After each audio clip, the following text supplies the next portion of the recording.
Hello, আসসালামু আলাইকুম। আমরা রাইট ফ্রম বার্বসের 11তম ক্লাস করব। ঠিক আছে, আজকে পড়ব আমরা হোয়াইলের রুলস।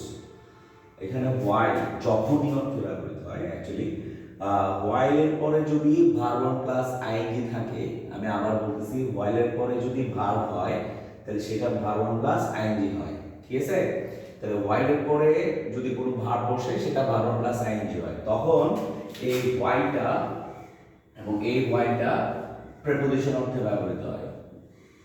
ঠিক আছে, তাহলে আমি আবার কি বললাম, হোয়াইলের পরে যদি ভার্ব ওয়ান প্লাস আইএনজি হয় তাহলে সেটা এই হোয়াইলটা প্রেপোজিশন অর্থে ব্যবহৃত হয়, এবং এই ভার্ব ওয়ান প্লাস আইএনজিটা আরেকটা নাম হয়, সেটা হচ্ছে জিরান্ড।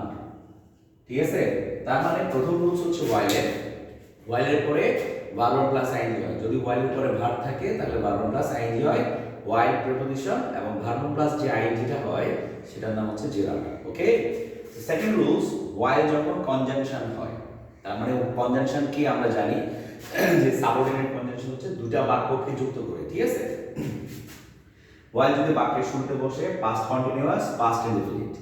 হোয়াইল যদি বাক্যের শুরুতে বসে পাস্ট কন্টিনিউয়াস হবে, তারপরে পাস্ট ইনডেফিনিট হবে। হ্যাঁ, তো যেমন এখানে একটা উদাহরণ দেওয়া আছে, while the man was walking, while the man was walking, তাহলে while এর পরে সাবজেক্ট পাস্ট কন্টিনিউয়াস, আর ডগ কেম, একটা কুকুর এসেছিল। তাহলে আমরা প্রথম রুলসটা কি করলাম কনজাংশনে, while এর পরে পাস্ট কন্টিনিউয়াস হলে পাস্ট ইনডেফিনিট। পরের রুলসটা হচ্ছে while এর পরে পাস্ট কন্টিনিউয়াস এবং এখানেও কি পাস্ট কন্টিনিউয়াস। তার মানে while I was reading, যখন আমি পড়তেছিলাম তখন আমার মা কি করতেছিল, রান্না করতেছিল। দুটোটাই একই টাইমে হচ্ছিল। ঠিক আছে, অতীতকালে দুটোটা কাজই একই সময় হচ্ছিল। ঠিক আছে, এখন ইউনিভার্সিটিতে যদি while এর পরে পাস্ট কন্টিনিউয়াস, পাস্ট ইনডেফিনিট থাকে, আবার while এর পরে পাস্ট কন্টিনিউয়াস এবং পাস্ট কন্টিনিউয়াস থাকে, তাহলে এটা হবে প্রথম চয়েস। এটা কি হবে, এটা হবে প্রথম উত্তর। যদি দুটোটা সেন্টেন্সই একই কোশ্চেনে চায় যে হুইচ ওয়ান ইজ কারেক্ট, তখন এটা হবে কারেক্ট, এটা তখন ইনকারেক্ট হয়ে যাবে। কিন্তু তারা ইন্ডিভিজুয়ালি আলাদা আলাদা কারেক্ট সেন্টেন্স। while এর আরেকটা রুলস হচ্ছে প্রথমে পাস্ট ইনডেফিনিট, while এর পরে পাস্ট কন্টিনিউয়াস। যেমন he went there while I was reading, তাহলে he went past tense এবং I was reading past continuous।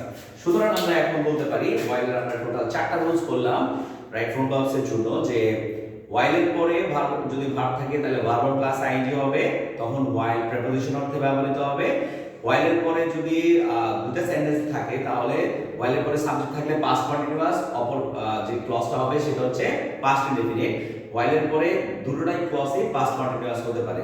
ঠিক আছে, আবার while যদি বাক্যের মাঝখানে বসে তাহলে প্রথম অংশে পাস্ট ইনডেফিনিট, পরে কি পাস্ট কন্টিনিউয়াস হতে পারবে। ঠিক আছে, আবার আরেকটা রুলস আছে 5 নাম্বারটা, যেটা আমি এখানে মেনশন করি নাই, সেটা হচ্ছে while দ্বারা যুক্ত দুইটাই কিন্তু পাস্ট কন্টিনিউয়াস টেন্স হতে পারে।